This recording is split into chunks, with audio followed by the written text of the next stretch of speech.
Gil, you know what? The podcast world is growing bigger every day, and our friends at Himalaya wants to help us navigate it. Himalaya is a brand new podcast app where you can find every single podcast you love, like us, and future favorites. If you're a podcaster or a fan, Himalaya has got your back. Discover personally curated playlists and show your favorite podcasters, like us, some love. With Himalaya's tip jar, it's free, it's the easiest to use, and they're adding cool new features every single day. And you can get the No Chill podcast early, exclusively on Himalaya. So go to the App Store, download Himalaya. That's Himalaya. And don't forget to follow the No Chill podcast, because you probably already are. Already are. If not, start now. Believe me, you want to. On this episode of the No Chill podcast, Dwight Howard stops by.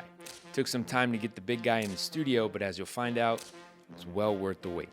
While Gil and Dwight were teammates in Orlando, their friendship started way before that. Now in DC, Dwight is getting back to 100% and ready to roll for next season. In the meantime, we get into the complications of having to grow up fast in the NBA, what you're not told about money, priorities, and how to handle it all. For a guy that was literally expected to be Superman, he details everything that was thrown at him and how it made him who he is now. Also, look out for who Dwight says is the best player ever. It's actually an answer you might not expect. It's an especially entertaining episode of the No Chill podcast, so let's get right into it. Remember, you can get every episode a day early on the Himalaya app. If you haven't already, subscribe wherever you listen to your podcast, along with the No Chill channel on YouTube. So, Gil, we have Dwight here. It's been a long time in the works, let's just say that. Yeah. I've been with him, for a while now. Yeah, that's why I want to pick it up. Okay? I've known him for a while now. You've known him for a while. I know when Flakes is coming in, Well, we're not calling you that, Dwight. No, it's just a busy year.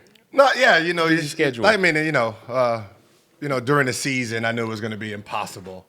So you got to wait till he has, his whole meeting set up, and then you try to fit in right there.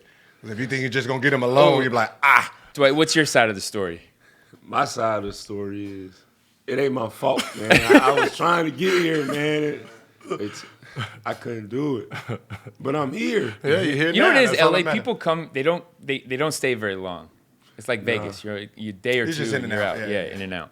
But I want to go back to the first time that you guys were on the same team. That first day, practice session or whatever. No. Technically, we was USA. Yeah, USA team teammates. together. Okay. And that's when I was like, man, I really like Gil, because I'm watching him destroy every player, that everybody talks about. The Kobe's, LeBron's, Carmelo's. Killing these guys. But nobody wanted, to talk about how good he was. So I was like, man, I hate that.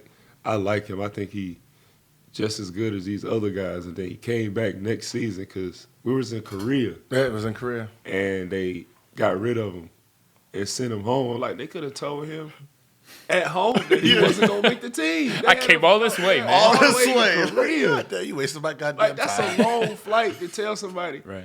All right, that's it. What? So I was upset about that myself, and I'm not even him. So I guess that's where the bond started. It's so funny. This is a funny story. I remember I don't know where we're trying to go, but it was like, yo, go get Dwight. So I'm knocking on Dwight's door like, yo, where you at? He has his laptop, and I guess that's when the shake dance came out. Yeah. He's sitting there in a full sweat, dancing, trying to get the dance right. And I'm like, yo, I thought I was the only one that did this. He's like, they caught me dancing. Yeah, I thought I was the only one who sat there and danced all day in the mirror trying to perfect that shit. And then when I seen Dwight do it, full sweat, doing a lean with it, rock with it, yo. You're right. Because I used to do the clown walk and the crip walk in the bathroom in the mirror with the music on and just sit there for hours. Right, you experiment because you don't know if you actually pull that move off. You actually don't know if you're good enough to go to the club. So when you do eventually get there, you can pop it and feel. You want to make sure you're right. Yeah, my experience, I never actually pull it off. Yeah, I'm pretty sure you're not doing any dance. The sprinkler. Yeah, I still got that shopping cart. Yeah. The shopping cart. Remember that? You know that, right? No. Am I alone on this Well, one? yeah, Shopping cart. that's a new white dance. Yeah, it's got it. No, white guys. We had that for a long time. Okay, shopping okay, cart. okay. Right. Shopping cart. Yeah. Shopping Y'all cart. named the dance called the shopping cart. I didn't name it. It was just out there. So that's with what you can go So that's with, where right? we first, connected, and then from throughout this, season, just playing, just being, we're both with Adidas, so we, in the summer you do our commercials and have the little bond there. When I got traded, what's so funny is when I got traded, I was already in Orlando before the trade actually went through. Yeah, he was. Like Okay, what's that part of the story? Huh? What's that part of the story? When I got wind that I'm possibly getting traded and it was going to go down, I took a pair of shoes, left Nick's house, and I went straight to the airport, bought my own ticket, no bag, just a pair of shoes, and was already in Orlando while they were playing the game. Was this coming off the finals? The finals, season? yeah. It was So the you next knew season. what you had to work with there. Yeah. Like, because, really then, so many trades happened, it was like, okay, this is about to be phenomenal. Because it's the most talent I was around. Yeah. It was That's the what most, I was thinking, too. Yeah. I was like, man, they not finna stop this pick and roll. We finna have it rocking. Because the team that went to the finals, they broke up real quick, and you would have They said broke like, it up why the would next we? Why season. would we not just run it back? Yeah, I was upset about that. I was very upset because I thought we had a chance to win. And, at the time, it was like, well, we're going to get better players. And so I was like, all right. But I was upset because I'm like, man, we just went to the finals. And we did have some old guys like Skip Tumalu, Anthony Johnson, Tony Battie, those guys. So I hated it. But then once we got Gil and everybody else, it was fun. It was a lot of fun. I know if you remember Brandon Bass. Yeah. He, That's what I said. With the team, to be honest, the team was talented. Like when we first got there, you got Jason Richardson coming, me, and then you had Turk coming back. So you have a nice starting unit, but your bench was full of shooters. You got me, JJ Redick, Ryan Anderson. So you have a group that's going to sit here and go out, go up and down. Quentin Richardson. So when we first got there, we lost the first game trying to figure out each other, and then from there we went on a 9-0 run. We was beating just everyone. Yeah. And then Stan kicked in. He has a theory on Stan. I don't know if you know this. I want to hear this. Oh, so you wasn't there on the my exit meeting? Nah. Like, It was bad. put it like this. If I didn't get amnesty and we all stayed together, he wasn't playing me no more. Dang. Because, I hit him with the reality. They're like, listen, you're a great X's and O's guy. He is. Like, out of timeout, you have great plays. You're a bad people person. Yeah. You want to hold too much control. So, this one I was like, you didn't let Dwight be a leader. Well, he's not a leader. Well, you never gave him a chance to be the leader. So at the end of the day, all he did was just babysit the rest of us. Don't worry about it. Don't worry. So if we're fucking up, but we hate you so much, what can he do? Like, he already see you eating us up. So he just, come on, don't worry about it, Turk. Instead of saying, y'all, Turk, you can't do that shit. Stop making that. like.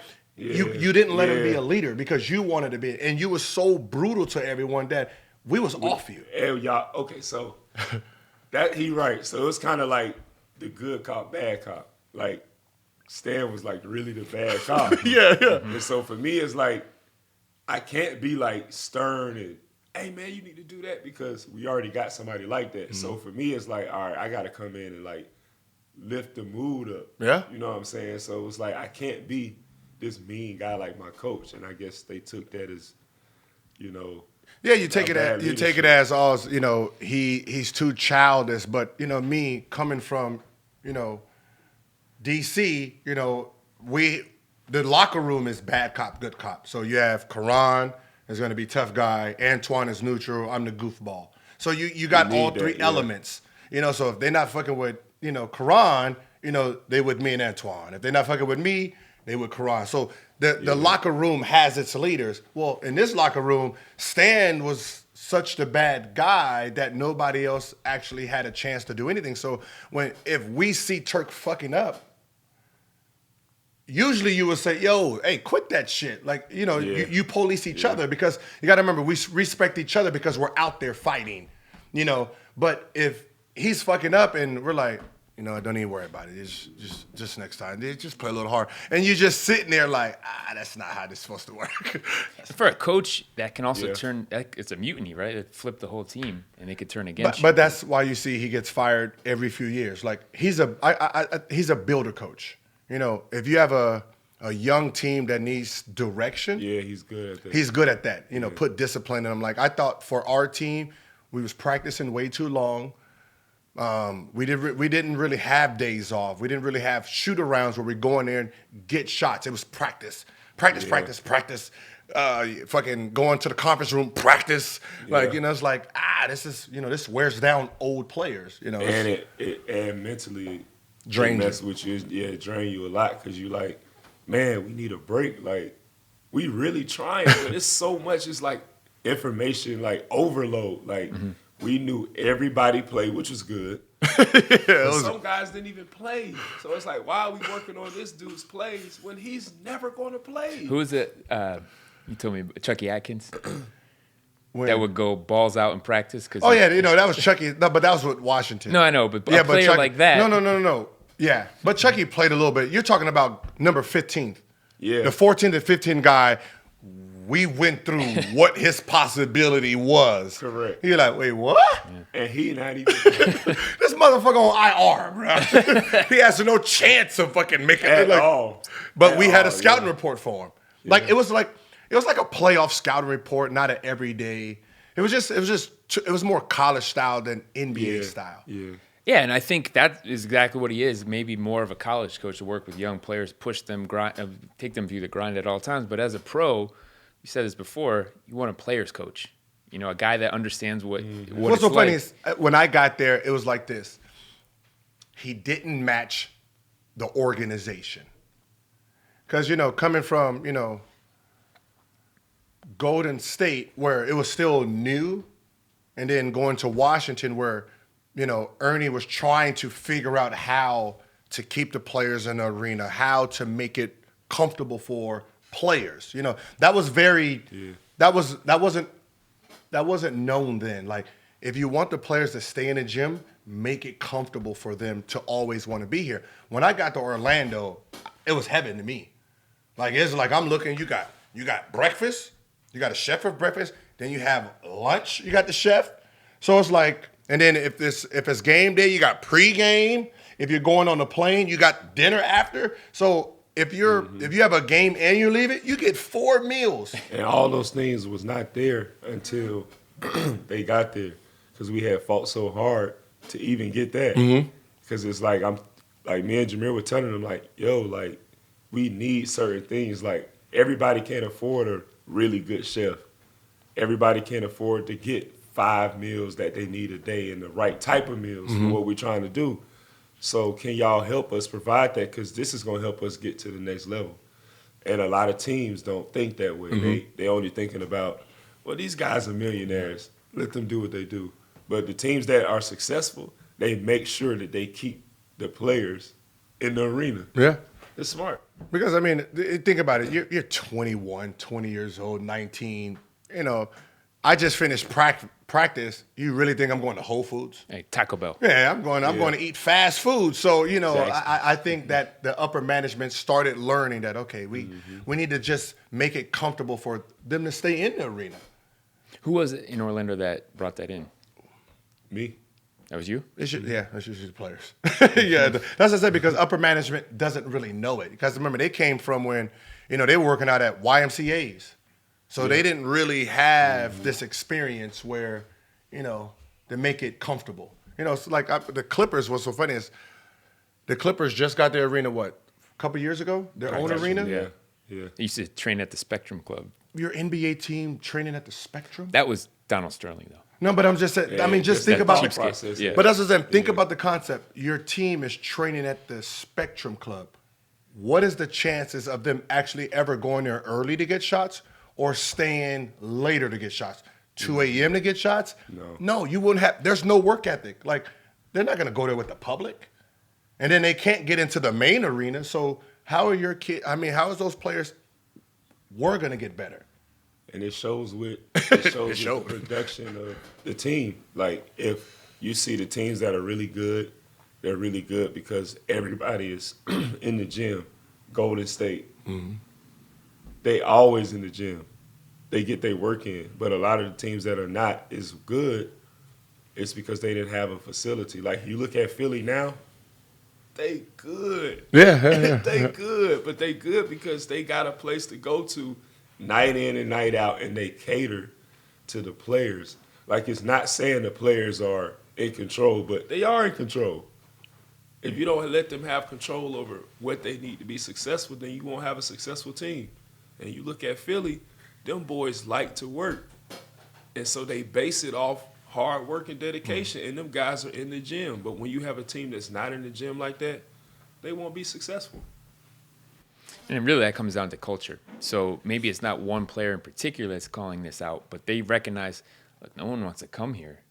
Like, that was the thing with the Clippers. Did they ever get free agents? No one. I mean, you're LA. You're a major market. But you go there, it's like, this is damn near a high school But team. that's what I said. It's like teams are getting better now. Yeah. Like, when we first got in the league, it was, that's what I said. It wasn't really, we didn't have a players' lounge. At all. It was just come in the gym, get your shots, let me get the fuck on out of here, get to my house. That was just the whole thing. And then, eventually, okay, got a player lounge, got a movie theater. You're like, oh, I don't got one at home. Hey, you don't need to go home. Let me go ahead and sit here for a little bit. Plus, also, when you're 19, 20 years old and you're in a new city and you live there, it's not just college where you're on a campus and you're protected. You're like, man, I'm just a regular person by now. yourself. Right. And that's what I said. I don't think that's what organizations understood. The smart organizations probably understood that. We need to, make it kid friendly because we have more kids than we have adults. Because when I first got on the team, it was like, well, he got 5 kids. He married. He don't want to hang out with me. He don't want to hang out with me. So it's like, yo, Jay Rich got his family. Yo, Troy, he's at the strip club. So it's like, Yeah, and then that's when you get in trouble. Because you bored. Like, I promise you, like, when I was 7, like when I first came in the league, I was 18, just turning 19. And I'm playing with Stacey Augmon, Grant Hill, Calvin Cato, all these guys that's way older than me. So it's like, I couldn't get into the strip club with them. Mm-hmm. What am I going to do for real? Like, go to Walmart? Like, I don't know what to do. Is it weird? Like, you look back at it now and you're like, man, I was just so damn young. How did I get through that? It's so funny. If you look at the guys that comes in at a certain age, they still have the personality they had when they first came in. Because you got to remember, you don't grow. You don't grow. Like, if I'm 18 and I came in and I'm a fun guy, you got to remember, when I get older, younger players are still coming in. So I'm relating more to them than a guy who's 36, 37. Yeah. So, at 24, if I come in at 18 and this guy's 27, I don't have a relationship with him. So the older we get, I still don't have one with him. So I just travel backwards. Yeah, that's how. Yeah, you just travel backwards to the guys who remind you of you.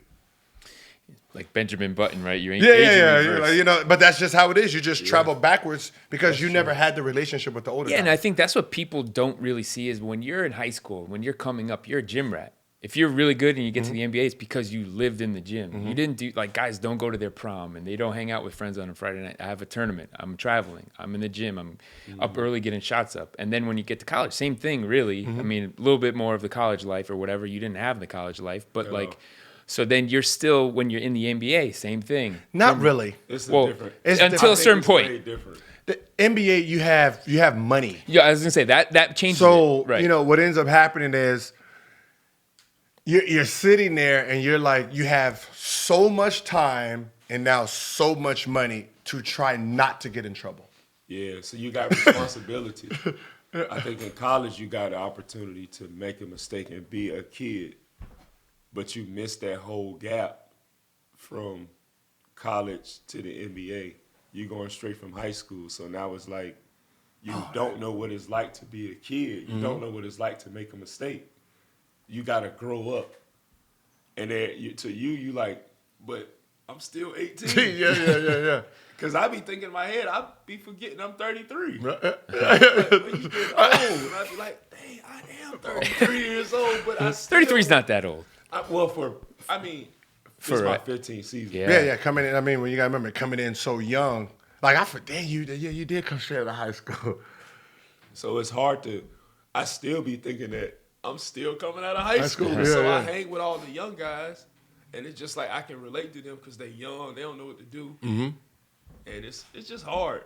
You don't know what to. Like, That's what I said. It's you literally don't grow. You're Peter Pan in a sense. You're literally Peter Pan in a sense. Like, it's like LeBron. I guarantee if you get LeBron away from the cameras, he's still the same goofball he was. Yeah. Then he's just forced to be a certain way in the camera because at the end of the day, you don't really. Well, you like have more Iverson. responsibility. Iverson, the way he came in, the way he played, and the way he is now, it's the same person. That's what I said. The person doesn't change. When you step into that league, that's who you are mentally. But it can change you, for sure. Change it. I mean, you get wiser, older, but your character. Your character is your character. So, if you didn't get to build a character with, high school, going to college, and learning how to be responsible. You got to remember, you go from no responsibilities to responsibilities. All of them. Like I got to look for how I got to. Mom, come. Like now your whole parents is coming out, and now you got to find out a financial advisor. You pay the bills. I don't want to do all that bill shit. So you try to figure out how to take all responsibilities back off your plate because it's like I just want to play basketball. Yeah, I want to play basketball and buy the shit that I always dreamed of. Yeah. But nobody wants you to do that, so then you end up buying everything. They don't want to tell you no.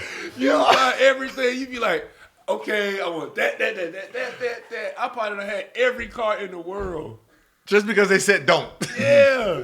Every car. I had hella houses for no reason. Now you look back on it, you like, dang, I should have got that. Yeah. But then you like, well. I was 18. Yeah. Not to mention, we all would do it. If you're 19, 20 years old. Yeah, that's what I said. Athletes get the most money at the wrong time. Right. The wrong time in their career. You get it when you don't know nothing about money. And they're like, well, you get these financial guys, they rob you. Yeah, they're going to rob anyone who's 18, 19, 20. I went to school for basketball, to be honest. I didn't go there for learning accounts. And so when they showed me a paper, it's like, oh, okay, yeah. I spent $300,000. Oh, okay.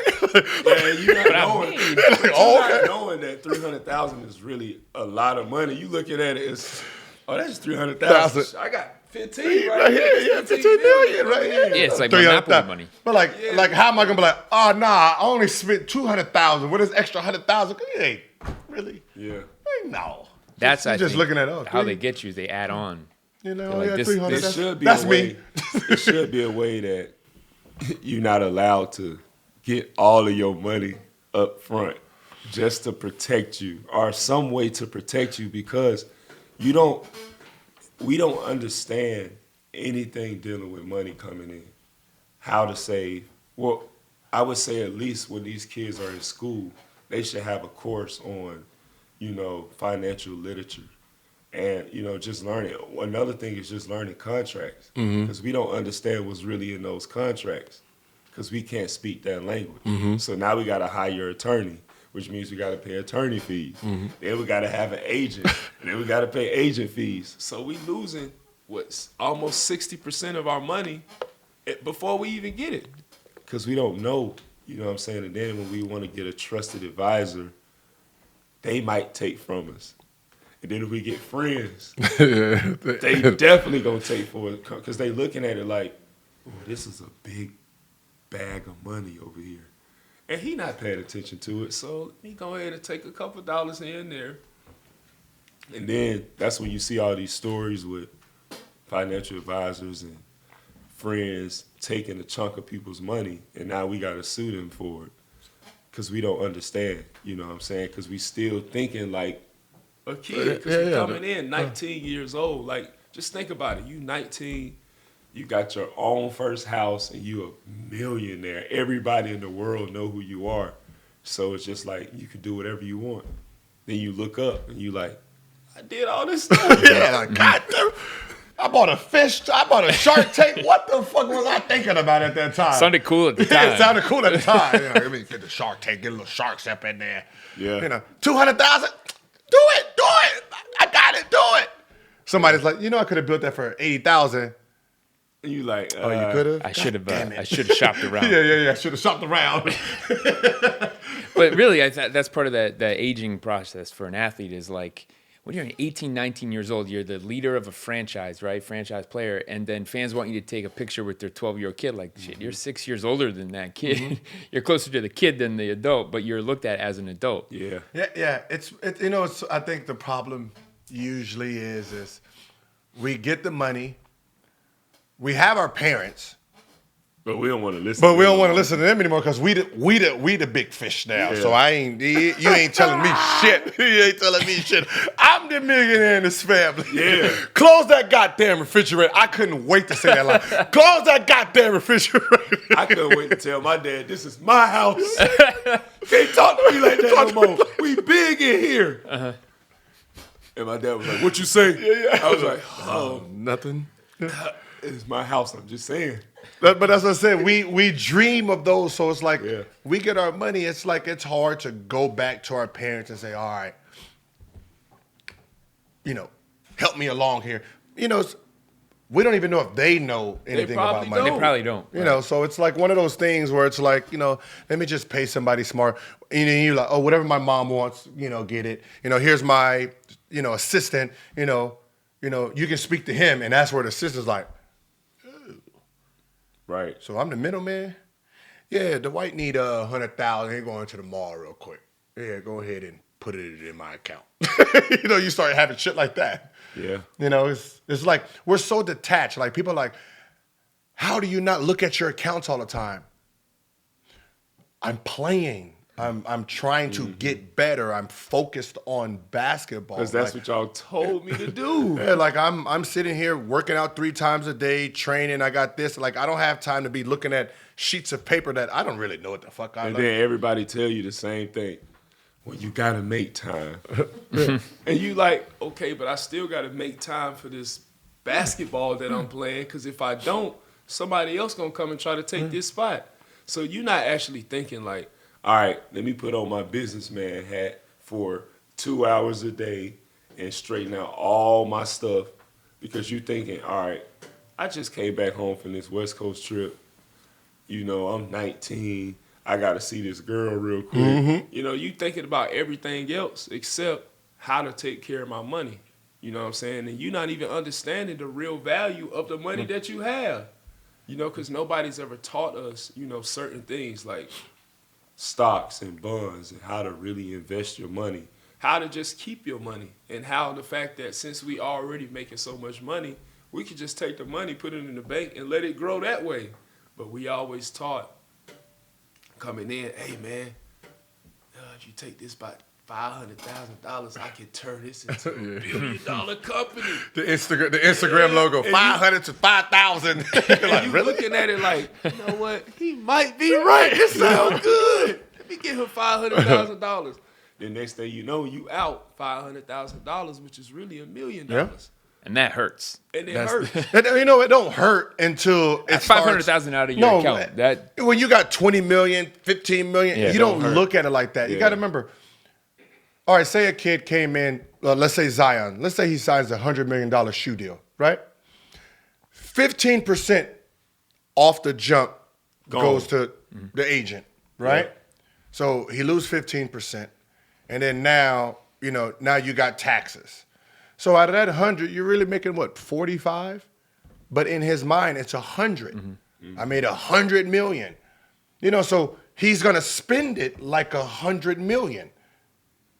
That's the problem that we don't grasp. That no. When this 10-year deal is over with, you only made 40. You're gonna only make 45. So if I spend $10 million on my mom's house here, this year, or this and this and this, by the time you get to year 5 or 6, you done already spent your whole money. Now you're going $40 million, $60 million in debt that you're taking out of your contract, not even knowing. Yeah. And that's what ends up happening. Like most rookies, I can tell you this, most rookies are usually broke by the time they get to the second deal. That's true. Because you got to remember, you got to buy, like what was your first deal? 12, I think. What did you buy first? Mom house? My mama house. Bought your mama house. So you buy your mom. Did you buy it outright or did you have to get it financed? I bought it outright. Okay, so shit.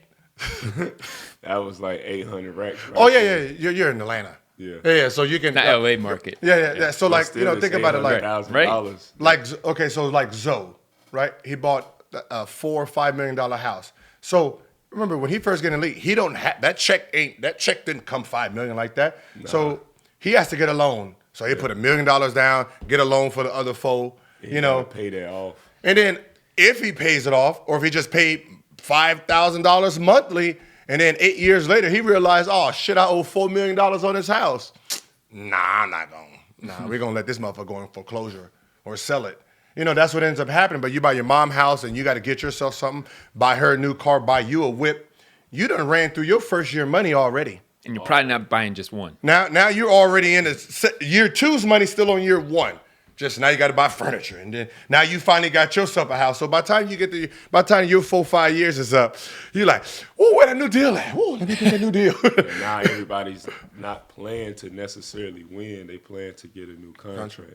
So that's when you see selfish basketball. So it's kind of like all full circle. So I think the first thing you really got to do is understand what you're getting into, but you really can't understand it because you've never been there, and your parents never been. It's a whole new world for everybody. You know what I'm saying? I think the NBA has a lot of programs to try to help you, but it's something that you got to go through. It's like the rookie wall when you playing. You got to go through the wall, regardless of how you feel. No, I ain't going through no rookie wall. I'm in shape. You're going to hit the wall. It's the same thing when it comes to the financial stuff. You're going to have to figure out how to do this, but it's hard because you've never done it and you don't have time. And it's like, I would say the one thing about the NBA, it can distract you from just life itself. Because for so long, you're busy with a schedule. You got to wake up. You got to make sure you eat. Make sure you stretch and getting all your work in. Then you got a full day to work on that stuff. Then you got appearances. Then you got things. So it's like you can miss out on life itself because you're so busy with basketball. And you look back and you're like, dang, that happened? This happened? But you don't remember it happening because you're so caught up. You're moving so fast. You're moving so fast. Like, the other day I was at my house and I was just looking at old pictures of myself from back in the day. And I was like, man, I don't even remember this person. I don't know who this person is. Because it seemed like it just happened so long ago. And it's just life is just going by so fast. It never really slows down until you have like an injury. Yeah. And that kind of like make everything slow down. And now you in shell shock. Like, what the fuck is this? What do I do now? When did I say this? When did I do this? Like, what is that? You know what I'm saying? So it's very interesting. And I think for athletes, talk about being 33, so much happens in the course of a year for an athlete. Think of all the travel that you're doing, all the meetings that you have, the people that come in and out of your life that, by the time you're 33, that's 15 years, but you've aged like 30 years. It's like dog years. Yeah.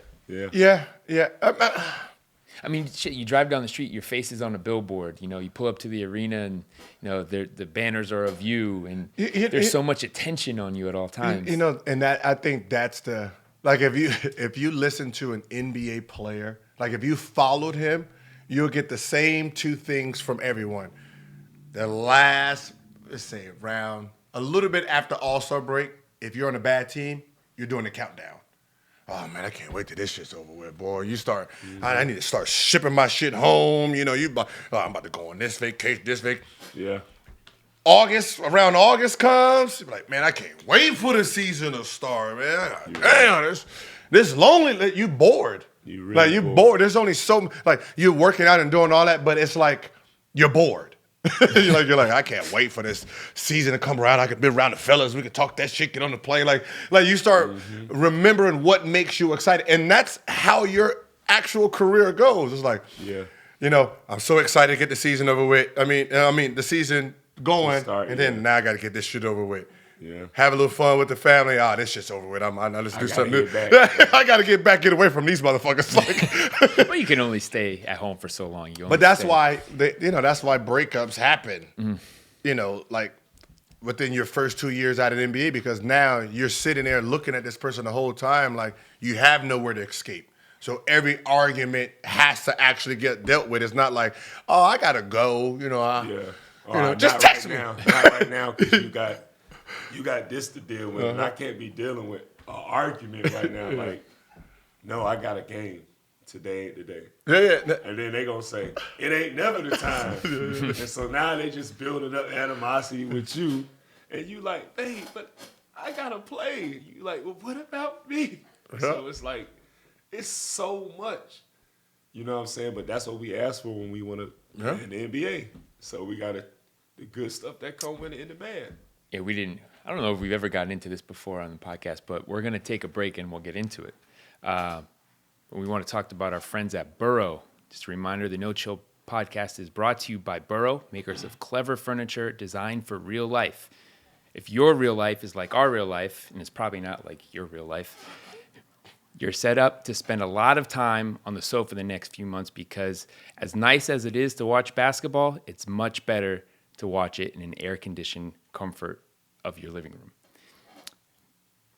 So Burrow, they make clever designs that are easy to set up. You can go through steep staircases and through narrow doorways, easy to move, and they even mean that you can add and remove seats as needed. Features naturally scratch and stain resistant fabric, sturdy hardwood frames, and soft, non-toxic foam cushions. There's even a built-in USB charger, because Burrow knows the sofa is always blocking the most convenient wall outlet. It's totally customizable, so you can pick one of 5 fabric colors, 3 leg finishes, 2 armrest styles, any length. You can even add a chaise lounge or ottoman. 1 week shipping is always free, and Burrow stands by their furniture with a risk-free 30-day return period. So for fans of the No Chill podcast, it's time to upgrade your sofa to one that actually stands up to your lifestyle. Get $75 off a new sofa, a free 1 week shipping, by visiting burrow.com/nochill. That's BURROW.com/nochill for $75 off a new sofa. And thanks again to Burrow for supporting the No Chill podcast. Yes. Hey, why you couldn't spell my shit out? You could have. We don't need to at this point. You could have. If you're a fan of the show by now. All right. Just checking. You just autocorrect for that. Okay. So, yeah, we've never talked about relationships. I don't think. No. On the record. What type of relationship? Having a relationship as an athlete is damn hard. Because, like you said, you're traveling all the time. You can't give somebody your full attention even when they have your attention. I think the best thing to do in any relationship is to keep it private, especially when you professional athlete. This is my opinion. I think you protect the things that you love by, keeping them private. I think sometimes when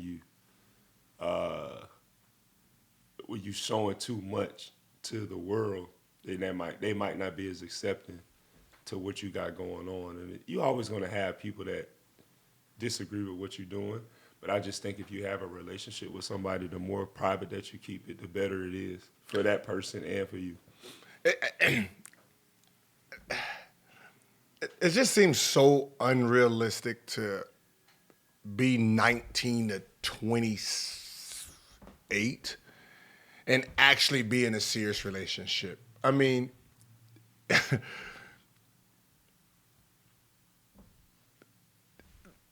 so much vagina is thrown at you. It's hard. Let's be honest. Period. If you're the star player, if you're the star player on the team, every piece of vagina is coming to you first, and you're sitting here just. I mean, how many times can you just block before it's like, fuck it. You know what? That one got by. This is Beyonce right here. You know, I can't let this one go. I mean, He's right. I totally understand. Like, he's right. Like, and then after doing it for so long, you develop this appetite. Mm-hmm.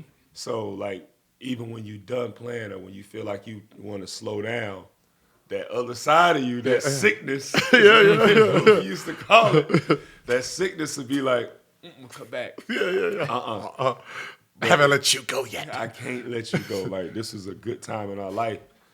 So it's kind of hard, man. You got to really, it's the hardest thing, man. I ain't gonna even front. It's hard because it's a possibility that you can really love these people, but it's like, it's so much. It's the kid. It's like taking a kid to a candy store and saying it's worse than just a candy take store. one piece of candy. It's like what?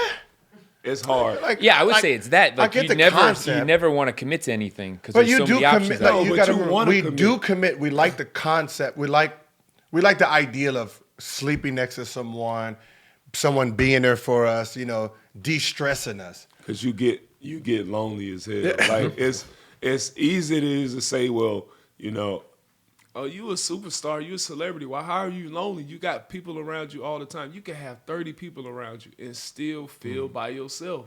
Because all them people ain't sleeping in the bed with you. And sometimes you might just want a female just to lay in the bed with you. That's it. It's just Think about comfort. it, yeah. Think about it. You in the locker room all day with hard legs. Yeah. You know what I'm saying? You seeing people all day, like, walking in and out, like, you don't want to see them. You want to go home and look at something real nice and lay in the bed and be like, damn, this is a good life. Like, I'm with one of the finest girls in the world. And so you don't ever want that to end. But then you realize, like, you really gonna still be alone. You can have all the girls in the world, but you still could be alone. So it's hard. I couldn't do it.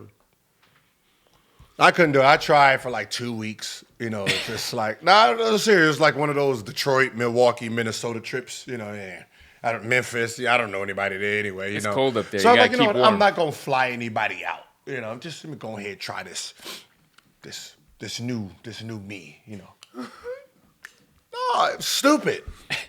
Like, you know, it's stupid. Like, yeah, like, she's a singer, and she's like calling wanting me to bust her back out. And you, like, nah, you not her. You know? So I'm going ahead and take this her. You know, and it's just one of those. Just, I pretty much have to. it's so many coming. The older you get, you start blocking a little bit, you know, you start blocking. But when you're in that young age, come on. Right, you're And young you- and it's all yeah. coming at you so But fast. You got so gotta much think, money. too. You got to think. You since you done built that appetite so high because you came in at 18, just like you said, you still didn't grow in that area. Yeah. That's an area that it's hard to grow out of because you still feel like you can relate to all the stuff you did when you was 18, 19. So you're not thinking like, man, this could possibly mess me up. Mm-hmm.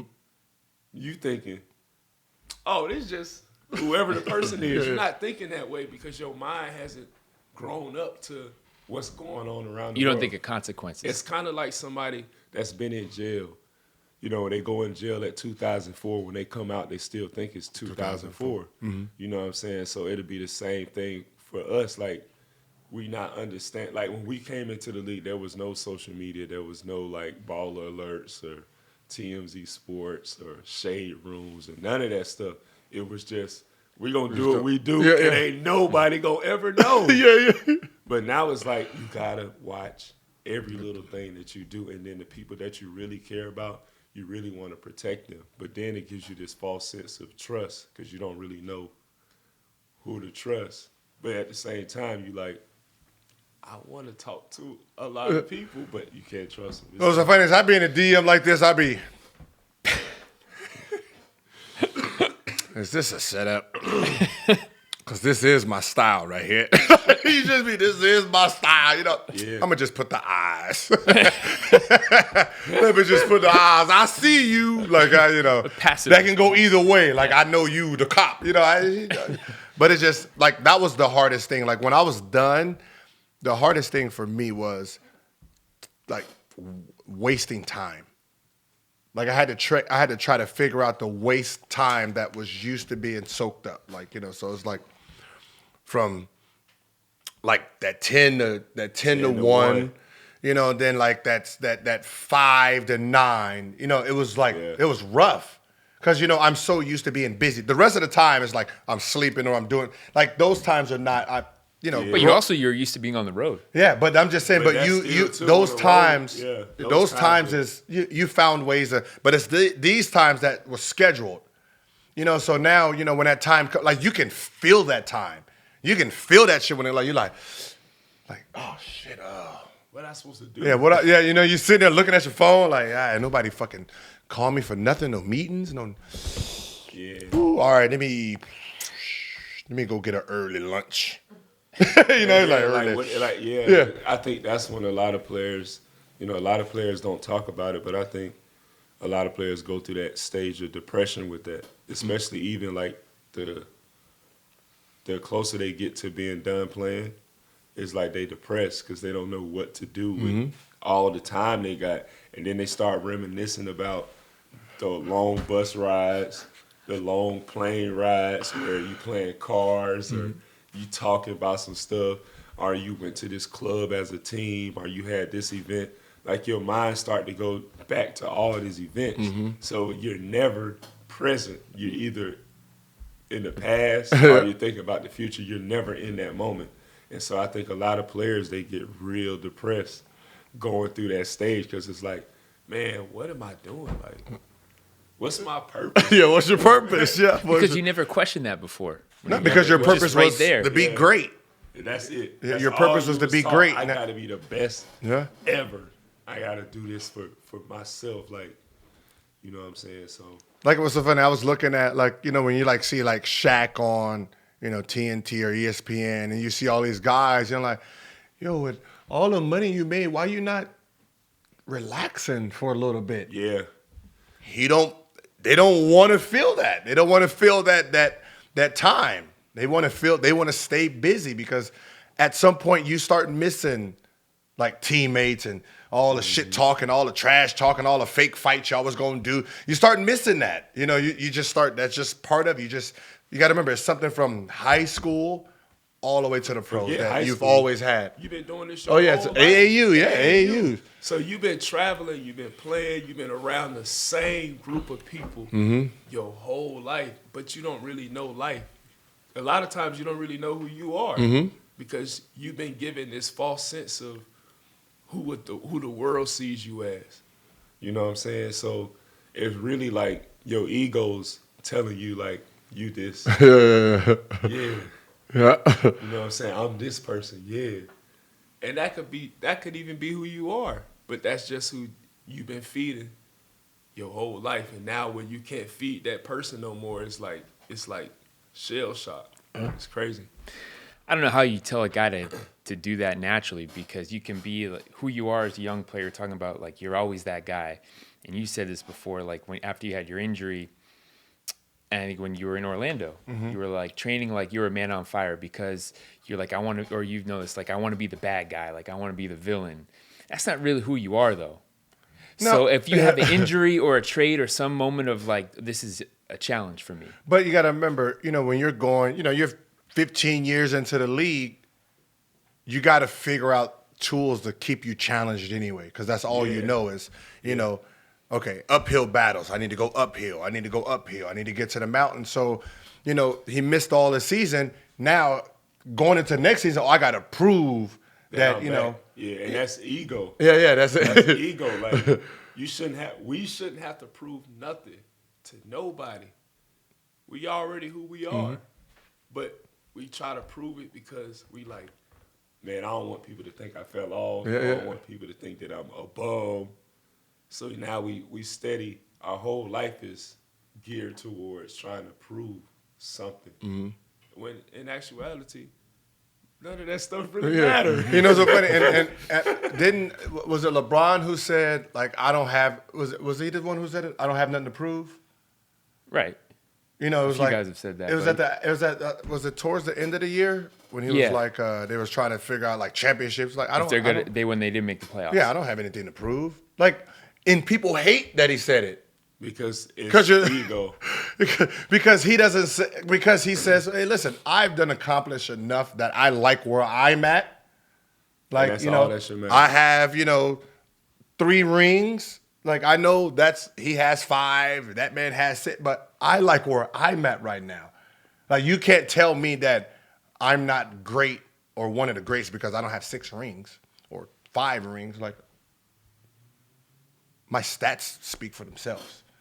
Like, I remember someone was like, yeah, is Dwight Howard a first ballot Hall of Famer? I was like, have you seen his stats? Like, I don't. It says it right there. And see, they're not looking at that. What they're looking at is now, and they look at issues that are away from basketball and say, well, he had this problem, so he shouldn't be this. Or he left this team, so because he left this team, he shouldn't be considered this. And it's like, it's like I remember like when somebody's asking me about Orlando, I was like, man, if the NBA had Dwight before the injury, oh my God, you wouldn't even be thinking about these other big men. I said he was so young and dominant. I said I remember we're playing Miami Heat, and we were down like 15-19. And then you're like, oh, don't worry about that. We're going to come back. That's what we always do.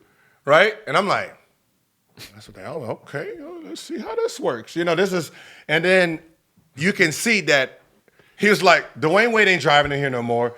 LeBron ain't going to drive no more. And literally, they only took jump shots the rest of the game. He hit one of them real hard. Boom. Jump shot. We came back and won. And I was like, well, God damn. You're sitting there because, from afar, I can't evaluate him. He's far. It's just whatever he did that game, that's all I really know. So to see it up close and see how dominant he was, and that's when your offense was just getting around the curve. It's like towards the end, the playoffs, he was really dominant. So it was like, okay, he's about to really just take off, and then you got hurt. Then I remember when you came to Lakers, and I was like, I hope he doesn't play this year. Because you remember that's when we was talking about the back, and it was like, once he started getting booed, I'm like, see, they don't even respect the injury. No, they don't. They're not even evaluating the injury. Like, yo, he's injured still. He's playing through the injury. Yeah. Like, but that's what all sports figures, and I even tell like young guys, like when I talk to them, like if you injured, man, if you can't play, like for real can't play, don't do it. Because you don't have to prove to somebody that you injured. Yeah. You know what I'm saying? Like when I came to LA, fresh off the back surgery, I was like, man, I got to show everybody that I'm going to come back and I'm still Superman. Mm-hmm. And then I tore my labrum in the process. So now I'm playing with a torn labrum and I'm still recovering from back surgery. And they like, hey, he sucked. He's soft. He don't want to play for it. He can't represent the jersey right. And I'm like, man, I promise you I ain't got no soft bones in my body, but this is real. Injuries is real. So I had to get over that phase. That was a hard phase, man. And, going back to what you were saying about Orlando, and a lot of times I would tell guys, like, I don't look at us being down as an issue in the game. Mm-hmm. You know what I'm saying? And I remember what you was talking about, like, oh, we gonna come back. Like, it was just like we had developed this like calmness about us. Like if we was down by 20, was down by 15, we never gonna fold. Mm-hmm. We never gonna show that we're down. We just gonna take it as, all right, we're gonna come back. Like we had games where we was down by 20, and it was like, all right, we know what we gotta do now. I gotta man up. Yep. I got to make sure that nobody come in the paint. And it was a mindset. I don't know if you saw the series when we played the Clippers and I was at the Rockets and we were down 3-1. Mm-hmm. And I was telling the team, I was like, man, we got to beef up our physicality. And one of the coaches came to me and said, Dwight, remember that thing you wanted to do? It's time to do it. And so what I wanted to do was put them on their ass. Mm-hmm. Anytime they came to the paint, and Blake trying to dunk, slam him on his ass.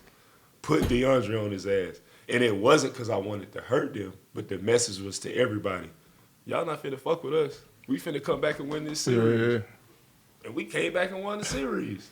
Because our mindset was way different than everybody else's. It wasn't, damn, we down. It was, man, we finna fuck this shit up. And if we go out, we might as well go out blazing. And we ain't go out until we met them boys in Golden State. No, it's just crazy because you never seen someone so dumb. Like, I look at players now and they're like, all right, was it Rudy Gobert? And I'm like, nah. Y'all didn't see what I seen. Like, I literally seen, I didn't play defense. JJ Redick didn't play defense. Ryan didn't play defense. Church didn't play defense. Because you knew what you had back there. Yeah, we literally were bad defenders, and he cleaned up everything. And that's what was like, yo, this is like. But we had a trust, though. They trusted that I was behind them. Yeah. And I trusted them that they wasn't going to do something like foul. Give them an opportunity to score. I would tell them, like, yo, all you got to do is when they go to the basket, just put your hands up, and I can come clean it up for you. And so we had a trust like that. Yeah, no, that's what's funny. It's like, it's like our bad habits. He just said, listen, don't reach. Oh, don't fake it. Just, okay. Yeah. We literally look like Ricky Rubio out there the whole time, just playing behind everybody. Go to Dwight. Go to Dwight. The coach, the difference is the coach that we had, he knew that I wanted to clean up their mistakes. So he let me play defense the way I wanted to play defense. He wasn't like, nah, we got to keep you in this scheme. He said, Dwight, you know how to play defense. You just make sure that you control everything. And a lot of teams that I've been on ever since, is like they want me to play a certain type way, jump straight up instead of going to block a shot. You know what I'm saying? Like, in my mind, I got to play games with the people that I'm playing against. Mm-hmm. And then I got to build a trust with my teammates. So I built the trust with these guys based off telling them, like, hey, don't do this. Don't foul. Don't reach. Don't even try to block shots. Just lead your man to the basket and put your hands up and have somebody get my back. Mm-hmm. And once we developed that, nobody was scoring on us. Because guys also knew then that since I was behind them, they could play a little bit harder on defense. Yeah. You know what I'm saying? Because they knew that, oh, Dwight behind us, he ain't going to let nobody come he ain't going to make me look bad. You know what I'm saying? All we had to do was just take away shots. Yeah, take away the threes and keep people away from getting second chance points. And we was good. And that year you're talking about that Miami game, Defensive Player of the Year. Oh, yeah. No, I mean, yeah. We helped. No, they really did help me because they held me accountable, but it wasn't. They didn't have to hold me accountable by saying, Dwight, we need you behind us. They held me accountable by trusting me enough, so it made me know that I gotta do my job because they doing their job by sending them to me, and so my job is to erase it. The last thing I wanted to talk about, we were getting into this before you got here, was the dominant players ever, right? And two guys Dwight named. I threw out Jordan right away and Kobe. Dwight said Kareem. Kareem, you couldn't stop that Scott. Well, I didn't say Kareem was a dominant player. I think he's one of the best to play. I just don't think his game was sexy enough for people to say he's one of the GOATs. You know the problem also with trying to judge who's the best ever, it's the reporters now, right? Mm-hmm. 30, 40. They didn't really get to watch him. Correct. So these guys can only judge off of what they're seeing now. So, it's like, everyone was small then. You try to make excuses of why they wasn't great because you wasn't living in that moment. Correct. So, so when I tell people, I said, look, when I do my 5 or my 10, if it's starting from when I started watching basketball. Correct, because you don't know anything. I said, I don't know, I'm sorry, I can look at Oscar Robertson's numbers and say, oh, they was amazing, but I didn't see him play. Yeah. You know, Wilt Chamberlain, this shit looks fucking amazing here. do. But I don't know what I'm looking at.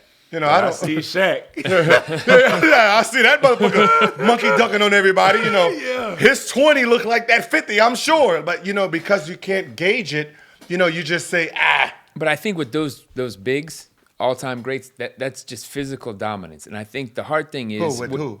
Kareem and Will. There's and no Shaq. physical dominance. What's it, 220? Yeah, those guys are small. That's what I'm saying. Like, Shaq, what I was telling you, if there was one player out of every player that ever played in the NBA who I'd take Shaq. Wait, what's so funny that's is what I was getting I to. always take, like, as a center, I always take him because at the end of the day, when you compare just him to every center that came before him, he was just too big. He was just too dominant. It was like everyone else back then, Oscar Robertson, I mean, not Oscar, Russell. You're today's 2 men, 3 men. You're KD. Yeah, Shaq would kill Bill Russell. Like, I love Bill Russell. I have the utmost respect for all these players that came before me. But I know for a fact, this man Shaq, he's 7'5", almost. All right, anywhere between 7'2" and 7'5" is 7'5". Yeah. I'm 6'10", 6'11", and I was doing what I was doing. But you're talking about somebody that was way taller than me, and he 300-something pounds, and he moving like a guard. And that was the problem. Like, he was skilled. He wasn't just a brute. He was skilled. So you're looking at, like, you got to remember, he outweighed everyone, but he didn't sit there and bang through it. I'm spinning. I'm you know, Drop he's step. You know, so On it's one of those guys where he exceeds evolution because of who he was. The next player is probably Really went from Shaq to Dwight. LeBron. Yeah, I would say I was gonna Because say I mean, you know, he's playing from the 3 to the 1. I'm talking about big men though, because big man. yeah, because the thing is, you're talking about the expectations for you in LA is normal people they see you a giant and they just expect you. Yeah, we got to remember it's To be better than it's everybody. defensive player of the year. You're coming off all of this, and then you get here, and it's like, oh, we're championship. Right Woo! away. Right We're away. championship. You know, right away. Yeah. I remember Eddie Jordan. I told Eddie Jordan, I said, y'all ain't gonna win, and he said, why? I said, because Kobe's never actually played with a point guard before. He's like, what do you mean? Yeah. I said, he's never played with a point. The only real other point he played with was Gary Payton. They lost. I said, because he's the point. He needs the ball. He needs the ball. So him and Steve Nash are going to not coexist the last 5 minutes. Because Steve Nash Needs the ball. Too. needs the ball, do pick and roll, get everyone involved. Yeah. Well, he's not going to make Dwight better. He's not going to make Gasol better. He's not going to make Kobe better. So what is his purpose? If he can't make anyone better, what is his purpose? Now he becomes just a spot-up shooter. He becomes he's not Derek a Fisher. spot-up shooter. Now he's not a spot-up shooter. So now it's like Steve Blake. I said, your Steve Blake is going to look better than... And Steve Blake actually played good. Yeah, that was Steve Blake will look better because Steve Blake is used to that role. I said, if your guy's used to the role and now you got Dwight, like, come on, man, get his shit up. And then you got Paul Gasol said, hey, get his shit up. Kobe, get his shit up. He's like, what the fuck y'all need me for then? It was We don't. hard for all of us to coexist. I think we had a good team on paper. I just think if you look at the pieces that we had, and no offense to Kobe, I like I told you earlier, I think he's better than Jordan. And I only say that because I feel like everything Jordan did, he did it better. But I don't think he made people around him better. Andrew Bynum, I don't think he grew playing with Kobe Bryant. I think that Andrew Bynum's ceiling was cut short because he played with Kobe, because Kobe needed the ball. So he didn't have as a big man, in order to develop, you develop later on in your career based off how you were being fed. If you look at all the bigs that came before me, their primes was when they was in their mid-30s. Hakeem, Shaq, Alonzo, all these guys were, when they turned 33 all the way till they finished, that's when they was really like they best version of themselves. That's because they got the ball a lot. towards the end of their career, and they had seen everything. But if you look at guards, they get the ball from the beginning as soon as they come in, so they develop like that. And as a big man, it takes time, and I think Andrew needed some time to really develop. But he's playing with Kobe. It's just like Kwame Brown. Kwame Brown played with Jordan, but before that, he was a really good player. You know, what's so funny is I remember when I got to Washington and we had, I got there and, I heard the horror stories of Kwame. So it was one of those like, all right, I'm just not, if anything happens, I just won't say nothing during the game. It was all mental. Yeah. It was just more mental than like his physical, like, I mean, it was built like a horse. I mean, he was quick as shit. I mean, he had small hands for his size, but he was more like a Anthony Davis type. He was more of a 4-man that wanted to just bim, bim, bim, bim, bim, bim. Wasn't a 5. He was was he 6'11", 6'10"? He was like an inch taller than me. Yeah, so you got a 6'11" guy who wanted to play track and field type of basketball. So so he was more of like a Anthony Davis type, because he was big, you wanted him to play back to the basket, but he was too quick for everything he did. So it was one of those things where we got to give him the ball to let him actually go through what he can actually do. So he can learn how to play with a pace. See, as big men, since we didn't get the ball a lot, when we got it, we tried to they always tell us, make a quick move. Yeah. And then as a guard, if you watch the game today, when guards get the ball, they face up, they jab, they looking through the whole floor to see what's going on, and then they decide what they do. As a big, we read it. As soon as we get the ball, we're gonna face up, rip through. Yep. Face up, go the other way. Back to the basket, quick running hook. All that stuff is programmed. See, these guys today, they know how to slow down. Like if you watch Embiid, when he get the ball, he know he gonna touch the ball at least 200 times. So he get a chance to be like, all right, see where the double's coming from. Where everything is coming from. But for some, like even myself, like I never got as many touches as Embiid. Even when I played in Orlando, I was only getting 10, 11 shots a game, but I was just very efficient. So I did everything off quickness, just like Kwame Brown would or Andrew Bynum, the bigs that played in that era. So the development of a big takes longer, and you need to give them more opportunities so they can actually understand. That's why Hakeem was so good, because he had opportunities to show, like fully showcase everything he did. And now that's why you see some of these bigs like an Anthony Davis, he's not even Cousins, Embiid, Jokic, Jokic, all those guys. They get opportunities to just. Yeah, what's so funny is with the Kwame thing, we were just, he fuck up 2 times. I'm like, you know what, 1-4 flat. We ain't going back to that. But you're starting to think about it now. Like, yeah, we didn't give him an opportunity to actually to try to develop on how to figure out what he was gonna be. And now you're not building a team. Like I was thinking of guys you're talking about, some of those guys from back in the day, Ewing and Hakeem. The team was built around them. Correct. Now they're not building teams around bigs. I've always had that theory that when Shaq came in the league, it kind of altered perception for future bigs. You got to remember, you're sitting at 300 pounds. He came in at 92. If you're 95 and you're coming in 1995 and you're Kevin Garnett and you're sitting at 7 foot, 220, do you really want to go against Shaq? Or are you going to look at that 4-man who's fucking 6'5"? Undersized 4-man, they're brutes. I'll take my chances with them. So they're never going to try to score because they're just defensive players. They just want to enforcers. So I have a field day. So now you got Keith Van Horn, you got all these centers that came into the NBA as 4-men instead of 5-men. Well, also they saw Shaq and said, I don't want to go there. Yeah, but that's what I'm saying. So instead of being the future of 5s, They said, fuck it, we're going to all go become fours. So all the Dirk Nowinskis, the Tim Duncans, they all went 4 men instead of the 5. That's why the 4 men developed.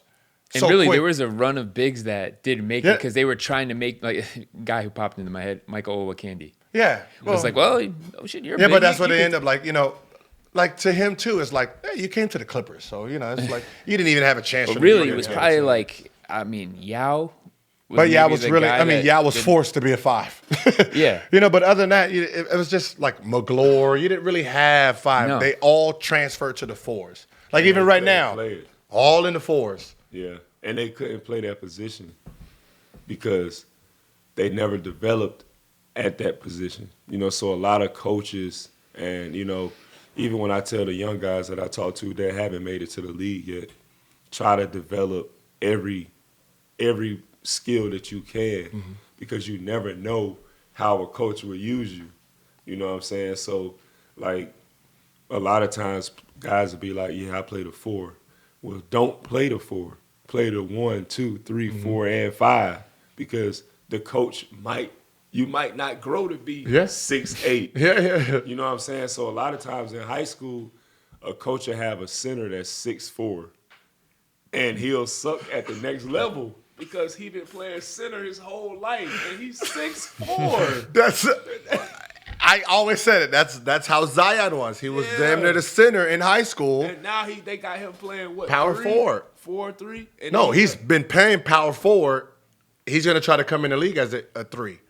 That's going to be hard, and I think he's was. athletic. I think he's gifted, but it's going to be hard because he's like a tweener. You know what I'm saying? It's going to be hard for him to play a 5. Like shit, a 5, 4, 3. I mean, like even the 3s, you still got LeBron, you got KD. These are all 6'10", like 7-footers. So like yeah. you're 6'6". Like your jumping ability means nothing at that point because you're giving up 4 or 5 inches of height. So you got to take that away from your vertical also. Yeah. Because if you're jumping at a 43 at 6'6", they need 37, 36, plus their arm length. You're not actually jumping over them at this point. So it's like, these big guys, the average big guy at the 3, 4, 5, 6'10" with a 37, that's easy. Like, you're not jumping through anybody. And that's when I realized when you said, LeBron ain't coming through here. And I was like, wait, what do you mean? I know what he did to us. He was coming through there.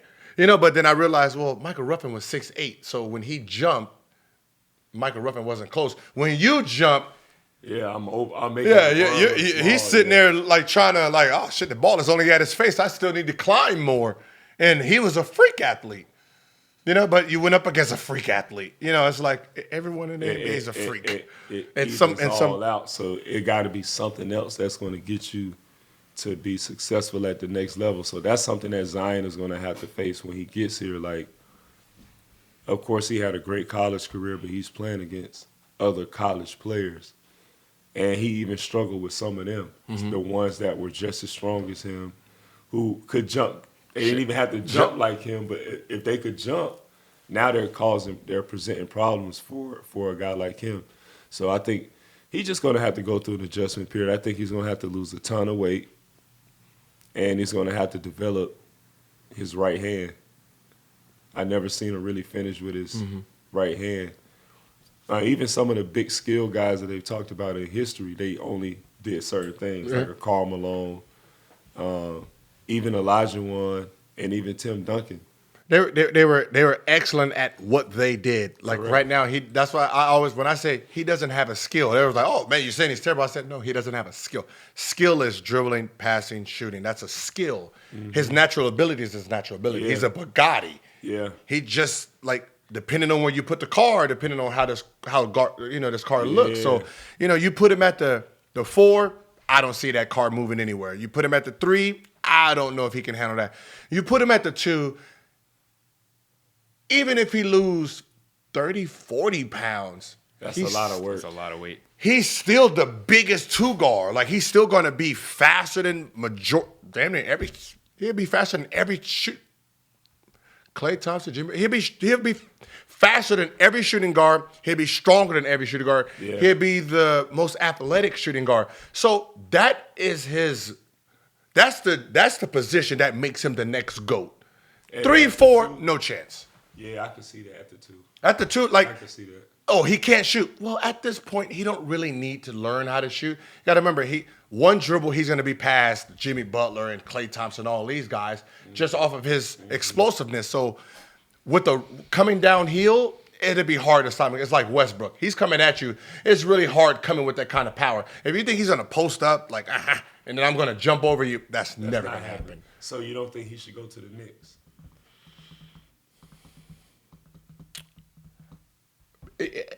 See, the Knicks don't have a dominant player. And he's not a dominant player. He's more like, I'm trying to figure out who he is in the NBA. So he's not a go-to guy. He's a cleanup man. He's more like, he's like Draymond Green in a sense, where I was thinking that. Where he just plays so hard that he's going to make and get baskets and score because he's going to go to the offensive rebound. So to put him on a team where you're saying, all right, I'm going to give you the ball 30 times a night, he doesn't have that skill yet. So put him in Phoenix. You have Devin Booker, who's the main go-to guy, and you have a big guy. You can play off those two and just roam. You can roam and play. I think that might be his best bet, going to a team like Phoenix. Yeah, you can roam better with it because they can put you at the 3. They can put you at the 3 at that point, and you have a 5-man, you have a long 4, put you in a 3, and you can just figure that shit out. I would say that's the best bet because they're going to make sure that for his body type, that they'll get him to that the right place he needs to be. That's probably the best fit for him. Phoenix right now. And also, you talk about New York. He can't be that main guy yet. He doesn't. Raw, That's like he doesn't have that. He doesn't have. It's really that hard skill. to do that. And New York too. In New York, yeah. Yeah, but I think he got a chance to be really good. But I was just talking to some young players the other day, and I was telling them that if you want to be good at the next level, you're not when you practice, when you train, when you play. You're not playing against them people on the court. You're playing against some people in the rafters. Mm-hmm. So that's how you gotta play. You gotta play with the mindset. Like when I'm playing, I'm thinking, how could I catch Wilt Chamberlain? Mm-hmm. I gotta do everything to catch and beat Wilt Chamberlain. That's my rival. That's the person that, even though that's my favorite player, that's the person that when I'm playing, I'm like, this is who I'm playing against every night. I'm playing against Shaq. I'm playing against Wilt Chamberlain, Kareem. Because if I'm thinking about playing against the people that's on my level, I might get bored. Mm-hmm. But them people, they already yeah. set in stone. So it's like, that's who I got to go against every night. And if I had that mindset, then I know that one day at the end, I could be where they at. See, and that comes from like it's like you're just tricking your mind, Because I remember when I used to play against like guards, I'm like, Raymond Felton, oh my God, not today.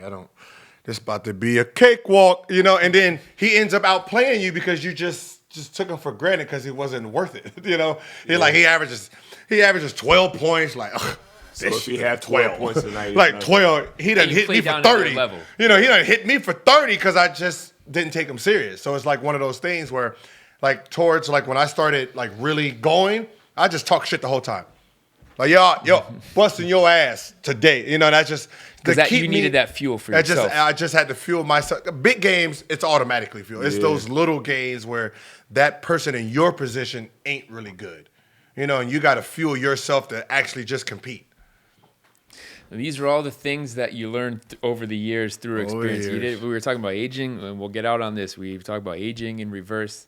And if you knew that coming in, it would be a whole different ballgame. But I think if I knew that coming in, I wouldn't be who I am today. And I think that, a lot of times the situations that we've had happen before is like people say, do you regret it? And I don't think you should ever regret it because what you did in that moment is what you thought was going to be best. Mm-hmm. You know what I'm saying? So I think as a young player, you just got to come in with the mindset like, I want to be in the Raptors one day. I want my jersey up there. So this is how I'm going to treat every single moment. I can't worry about social media. I can't worry about what the fans are going to do. I'm trying to catch whoever that name is up there. Uh-huh. You know what I'm saying? Because that's the only way you're going to end up being one of those names up there. So, I mean, if I was a young player, if I was to tell my younger self something, I would just really just say, fuck everybody. That's how you got to play. Yeah. Westbrook. You got to Westbrook it. I mean, that's... Nah, you're right. Like, that's... Like, look at Westbrook. Like, I was shocked. You know, he did a 20-20-20. Like, that's really impressive. Like I don't care what nobody... No, you're not going to be media, and you're not going to try to convince me that someone's patent stacks. It just doesn't make sense. Like, how... Like, oh, he's over-rebounding. Oh, so he's giving out too much effort. Is that... So even if he is padding stats, he's padding...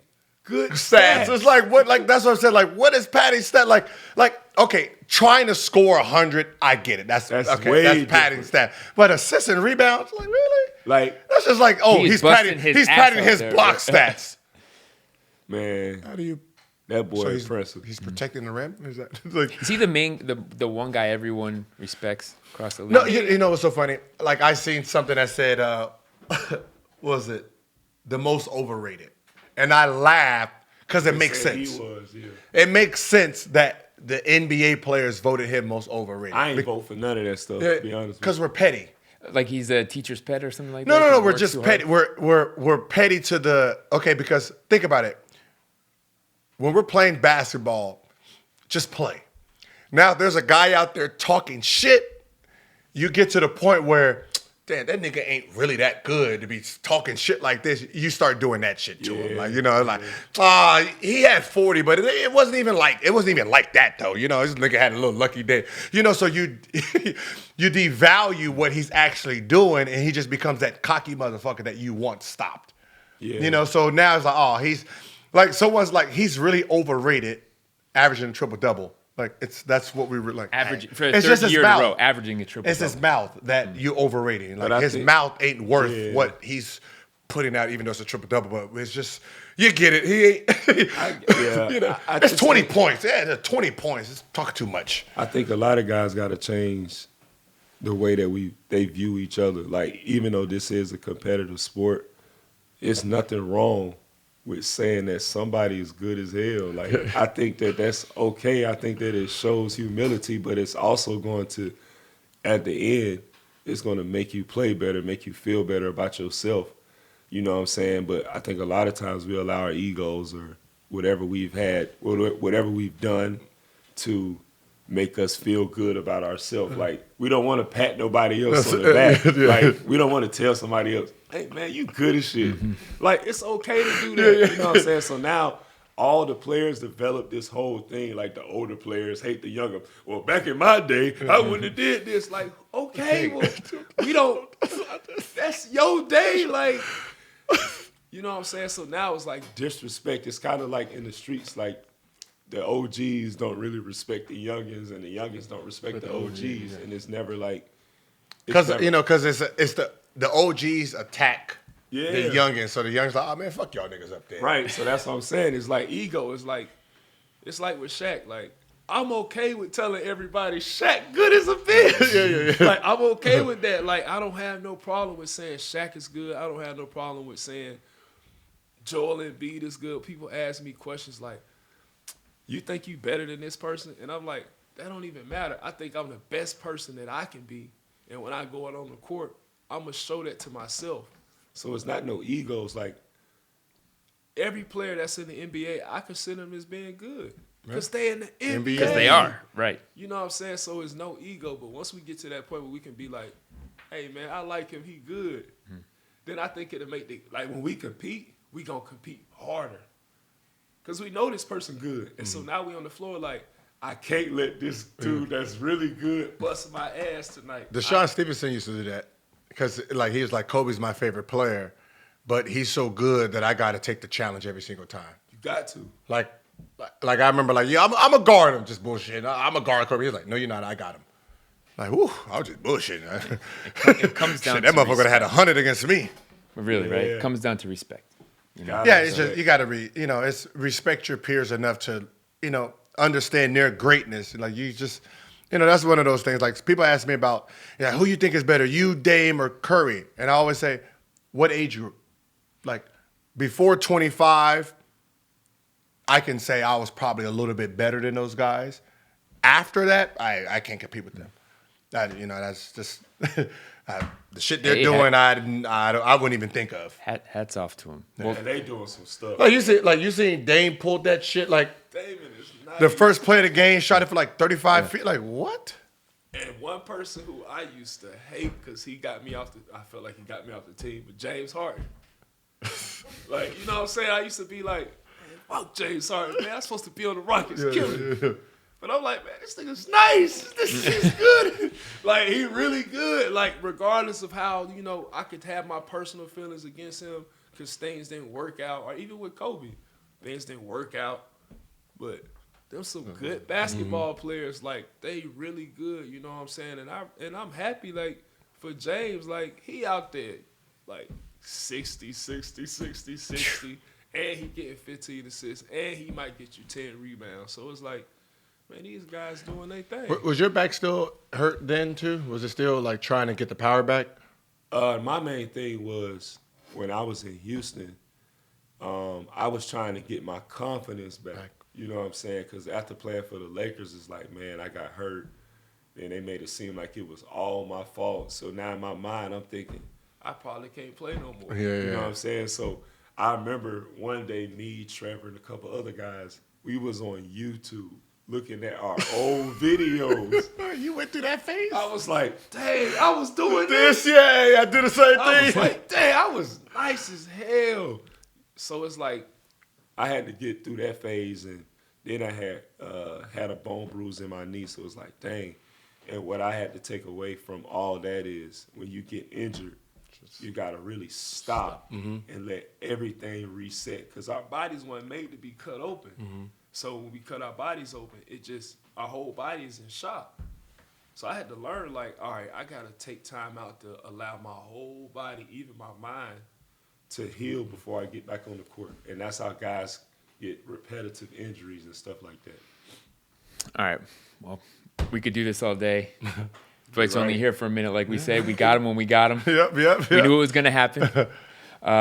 Appreciate you coming through. Thanks for having me. We could do this We could do this another time. Talk about this stuff. Yeah. All right.